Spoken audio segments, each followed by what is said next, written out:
Hello guys, আসসালামু আলাইকুম। সবাইকে সি প্রোগ্রামিং এর বাংলা টিউটোরিয়ালে স্বাগতম।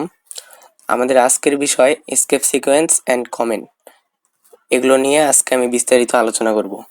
তো একটি প্রোগ্রামকে প্রফেশনাল ভাবে করতে গেলে কিছু নিয়ম মেনটেন করে করতে হয়। সেগুলো হচ্ছে কমেন্টের ব্যবহার। কমেন্ট যদি আপনারা ব্যবহার না করেন, সেই প্রোগ্রামটি আসলে লো লেভেলের প্রোগ্রাম হিসেবে গণ্য হয়।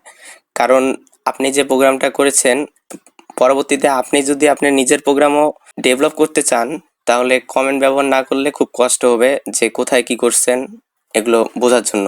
অথবা আপনার প্রোগ্রাম যদি অন্য কেউ ডেভেলপ করতে যায়, তাহলে অনেক ভেজালে পড়বে, কিচ্ছু বুঝতে পারবে না আপনি কোথায় কি করছেন। এজন্য কমেন্ট ব্যবহার করা হয়।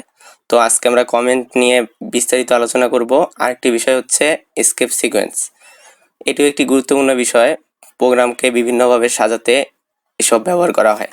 আমরা এর আগের ভিডিওতে দেখেছিলাম কিভাবে নিউ লাইন ক্রিয়েট করতে হয়। এটা হচ্ছে একটি এসকেপ সিকোয়েন্সের অংশ।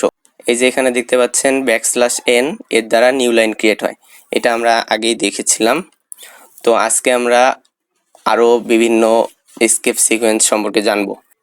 যেমন এখানে দেখতে পাচ্ছেন \a, এর দ্বারা কি হয়, অ্যালার্ম অর বিপ। আবার \b, এর দ্বারা ব্যাক স্পেস বলতে বোঝাচ্ছে এখানে আপনি যদি \bটা প্রোগ্রামে দেন, তাহলে একটি ওয়ার্ড কেটে দিবে, তার সামনে যদি স্পেস থাকে সেটাও কেটে দিবে, একটি যদি ওয়ার্ড থাকে সেটাও কেটে দিবে। এভাবে বিভিন্ন এসকেপ সিকোয়েন্স রয়েছে। আমরা একটু পর এগুলো কোডিং করে দেখব প্র্যাকটিক্যালি। তো চাইলে ভিডিওটি পজ করে অথবা স্ক্রিনশট দিয়ে আপনারা এটা রেখে দিতে পারেন। এরকম \r, \t, \v, এরকম বিভিন্ন রকম কাজ আছে। তো আমরা একটু পরে এগুলো কোডিং করে দেখব। দেন কমেন্টস মূলত দুই প্রকার। একটি হচ্ছে সিঙ্গেল লাইন কমেন্টস, আরেকটা হচ্ছে মাল্টি লাইন কমেন্টস। তো সিঙ্গেল লাইন কমেন্টস কখন ব্যবহার করা হয় আর মাল্টি লাইন কমেন্ট কখন ব্যবহার করা হয়। আমরা যদি একটি লাইনেই সব বলে দিতে চাই যে এখানে কি কি করা হয়েছে, এর বিবরণ কি, তাহলে আমরা সিঙ্গেল লাইন কমেন্ট ব্যবহার করব। আর সিঙ্গেল লাইন কমেন্টের স্ট্রাকচারটা হচ্ছে এই যে দুইটা ডাবল স্ল্যাশ দিতে হবে, তারপর এখানে রাইট হেয়ার আমি লিখে দিয়েছি, এখানে আপনারা কমেন্টটা ব্যবহার করতে পারবেন। এই দুইটা স্ল্যাশ দেওয়ার পরে কি হবে, এই লেখাটা পুরো কমেন্ট আকারে নিয়ে নিবে। আর যখন প্রোগ্রামটি রান করা হবে, এই কমেন্টটা কম্পাইলার নিবে না, এটা ইগনোর করবে। আর দেন মাল্টি লাইনার কমেন্ট। তো মাল্টি লাইন কমেন্টস, কেউ কেউ এটাকে মাল্টিপল কমেন্ট বলে, যাই হোক, এই কমেন্টসটা দিতে হবে। এটার স্ট্রাকচার হচ্ছে এখানে একটা এই যে স্ল্যাশ দিতে হবে, তারপর স্টার, রাইট হেয়ার লিখে দিয়েছি, এখানে আপনার কমেন্ট ব্যবহার করবেন। তারপর আবার এটাই সেম জিনিস উল্টো পাশ থেকে ব্যবহার করতে হবে, সেম জিনিস উল্টো ভাবে ব্যবহার করতে হবে। ফার্স্টে দিতে হবে স্ল্যাশ স্টার, তারপর আপনার কমেন্ট, তারপর কমেন্ট লেখা শেষ হয়ে গেলে আপনাকে দেন এটা উল্টো পাশ থেকে ফার্স্টে স্টার তারপর স্ল্যাশ দিতে হবে। যদি একটি লাইনে না লিখে বিভিন্ন লাইনে লিখতে চান, তাহলে এই মাল্টি লাইন কমেন্ট ব্যবহার করা হয়। তো আমি একটি এক্সাম্পল দেখিয়ে দিচ্ছি। এই যে যেমন ফার্স্ট, এখানে আমি একটি প্রোগ্রামের স্ক্রিনশট নিয়েছি, যেমন এই যে #include_studio.h ইন্টিজার মেইন। যাই হোক, এই যে আমি এখানে সিঙ্গেল লাইন কমেন্ট ব্যবহার করেছি, দুটো স্ল্যাশ দিয়েছি, এখানে লিখে দিয়েছি single line comment in a C program. এভাবে আমরা সিঙ্গেল লাইন কমেন্ট ব্যবহার করব। একটু পর আমরা এটা প্র্যাকটিক্যালি দেখব। যাই হোক, দেন এটা হচ্ছে মাল্টি লাইন কমেন্ট।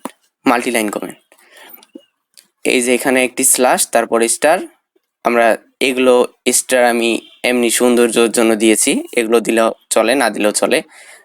মোট কথা হচ্ছে স্ল্যাশ স্টারের মাঝে আপনারা যা লিখবেন, আর লাস্টে যেখানে আপনারা এই যে স্টার তারপর স্ল্যাশ দিবেন, মাঝের লেখাগুলো সবগুলো দেখেন একটু হালকা হালকা দেখাচ্ছে, এগুলো পুরোটাই কম্পাইলার ইগনোর করবে। তো এই হচ্ছিল কমেন্ট। তো আমরা কোড ব্লকসে যাই, আমরা প্রোগ্রাম করে দেখব।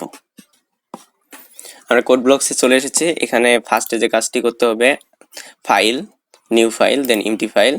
তো এই ফাইলটিকে এখন সেভ করতে হবে, Ctrl+S। আমি এখানে দিয়ে দিচ্ছি escape sequence dot C,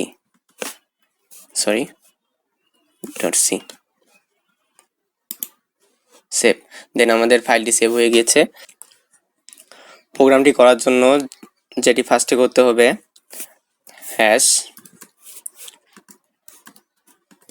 #include stdio.h,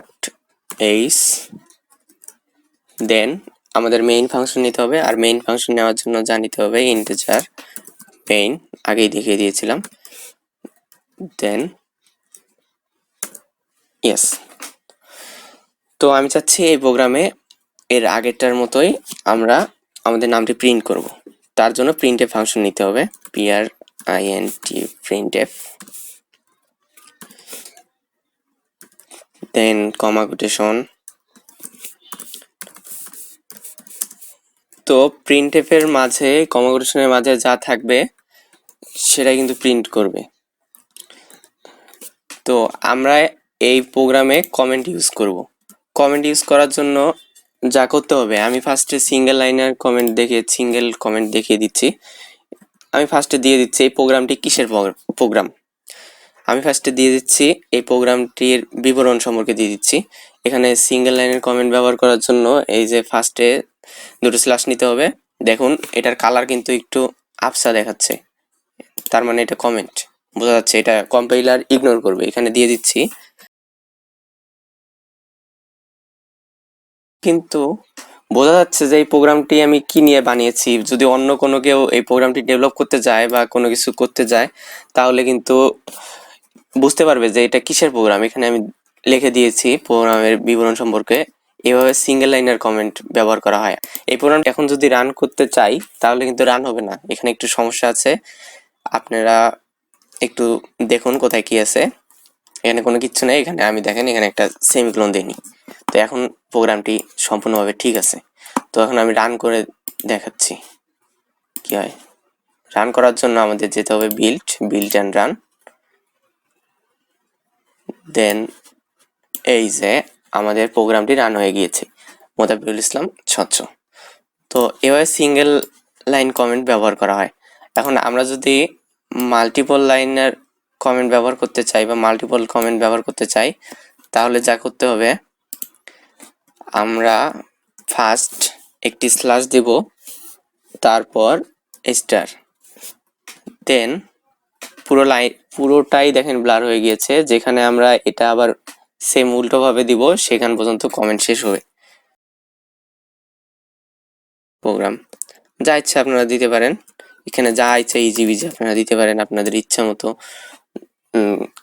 কখন করেছেন, কত তারিখ বা আদার ডিটেলস দেওয়া শেষ হয়ে গেলে, কমেন্ট দেওয়া শেষ হয়ে গেলে আপনারা একটি ওটা আবার সেম উল্টোভাবে দিবেন। ওখানে স্ল্যাশ আগে ছিল, তারপর স্টার ছিল, তারপর স্ল্যাশ, সেম এটা উল্টোভাবে যেভাবে করেছিলেন তার উল্টোভাবে।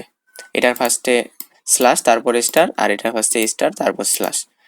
দেন এখন দেখেন একটু ব্লার হয়ে গিয়েছে, এটা কমেন্ট হিসেবে নিয়ে নিয়েছে আর প্রোগ্রামটি আছে। এখন আমরা এই প্রোগ্রামটি রান করে দেখতেছি, এই যে সেম ভাবে প্রিন্ট করেছে, এগুলো কোনো নেয়নি। তো এবার আমরা স্কিপ সিকোয়েন্স নিয়ে আসব। এই যে এখানে দেখেন স্কিপ সিকোয়েন্সে ব্যাকস্ল্যাশ এ দিলে alarm or beep, backslash b দিলে backspace, backslash a form feed, backslash n new line, এরকম অনেক কিছু রয়েছে। তো আমরা এখন এটা কোডিং এর মাধ্যমে দেখব। তো আমরা কোড ব্লকসে চলে যাচ্ছি সরাসরি। এই যে এই প্রোগ্রামটি আমরা এতক্ষণ রান করলাম, এখন দেখবো এখানে ব্যাকস্ল্যাশ এ দিলে কি দাঁড়ায়। তো ব্যাকস্ল্যাশ এ, এবার আমরা প্রোগ্রামটি রান করব, বিল্ড অ্যান্ড রান। দেখেন একটি কিন্তু সাউন্ড হয়েছে, ব্যাকস্ল্যাশ এ কিন্তু এখানে প্রিন্ট করেনি, ব্যাকস্ল্যাশ এ এখানে প্রিন্ট করেনি কিন্তু একটি সাউন্ড করেছে, বিপ সাউন্ড। আবার দিয়ে দেখাচ্ছি আমি, সাউন্ড আসছে, একটি অ্যালার্ম আসছে। ব্যাকস্ল্যাশ এতে এখানে অ্যালার্ম দেখে দিয়েছিলাম। এগুলো হচ্ছে শর্টকাট স্কিপ সিকোয়েন্সের ব্যাকস্ল্যাশ এ। আর ব্যাকস্ল্যাশ বি দিলে কি দাঁড়ায়, একটি ব্যাক স্পেস, সেটাও দেখিয়ে দিচ্ছি। তো আমরা কোড ব্লকসে চলে যাই। এখানে আমি মাঝে মোদাব্বেরুলের পর একটি ব্যাকস্ল্যাশ বি দিয়ে দিচ্ছি, দেখা যাক কি দাঁড়ায়। Build and run. এখানে দেখুন ব্যাকস্ল্যাশ বি দেওয়ার ফলে এখানে কিন্তু এল রয়েছে, এখানে কিন্তু এলটা দেখাচ্ছে না, তার মানে ব্যাকস্ল্যাশ বি দেওয়ার ফলে এটি কেটে গিয়েছে। এ হচ্ছে ব্যাকস্ল্যাশ বি এর কাছে ব্যাক স্পেস। এভাবে আপনারা স্ক্রিপ্ট সিকোয়েন্সের যে বাকিগুলো রয়েছে এগুলো নিয়ে দেখবেন কোনটার কি কাজ, এগুলো আপনারা প্র্যাকটিক্যালি করবেন। বাকিগুলো আপনারা নিজে নিজে ট্রাই করবেন, ইনশাল্লাহ কোনো সমস্যা হবে না। আর যদি কোনো সমস্যায় পড়েন কমেন্টে জানাতে পারেন, আমি চেষ্টা করব। তো এই ছিল আজকের আমাদের ভিডিও টিউটোরিয়াল। নেক্সট টিউটোরিয়ালে আমরা আরও ভিন্ন কিছু নিয়ে আলোচনা করব ডিটেলসে। তো সে পর্যন্ত ভালো থাকবেন, সুস্থ থাকবেন। আসসালামু আলাইকুম।